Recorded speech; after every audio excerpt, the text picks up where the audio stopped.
But I look at this crowd, I see people who love democracy, people who want open government, people who want leaders that are not going to lie to them, leaders who will not make up arbitrary rules and regulations to orchestrate obedience of the population. We want health officials who don't have financial entanglements with the pharmaceutical industry, who are working for us and not big pharma. We want officials who care about our children's health and not about pharmaceutical profits or government control. I look at this crowd, I see people of every color.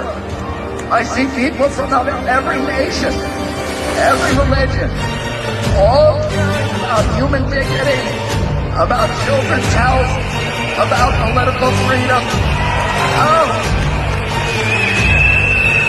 Governments love pandemics. They love pandemics for the same reason they love war, because it gives them the ability to impose controls on the population that the population would otherwise never accept.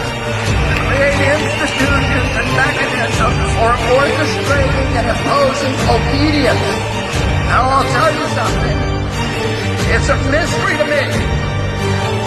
And all of these big important people like Bill Gates and Tony Fauci have been planning and thinking about this pandemic for decades. Planning it so that we would all be sick when the pandemic finally came. And yet, now that it's here, they don't seem to know what they're talking about. They seem to be making it up as they go along. They're inventing numbers. They cannot give us a PCR test that actually works. They have to change the definition of COVID on the death certificates constantly to make it look more and more dangerous.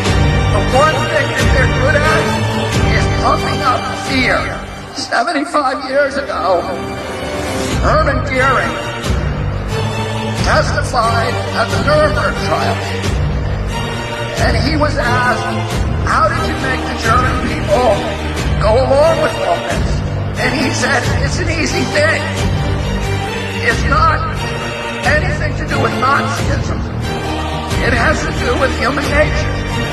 You can do this in a Nazi regime. You can do it in a socialist regime. You can do it in a communist regime. You can do it in a monarchy and a democracy. The only thing a government needs to make people into slaves is fear. And if you can figure out something to make them scared, you can get them to do anything that you want.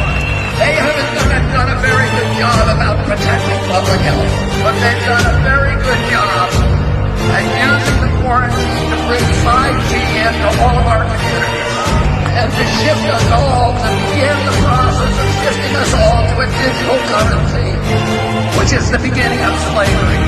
Because if they control your bank account, they control your behavior.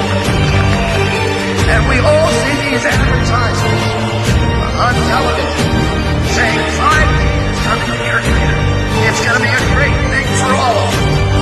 It's going to change your life. It's going to make all of your lives so much better. And it's very convincing, I have to say. And then because I'm going to be able to download a video game in 6 seconds instead of 16 seconds. And is that why they're spending $5 trillion on 5G? No.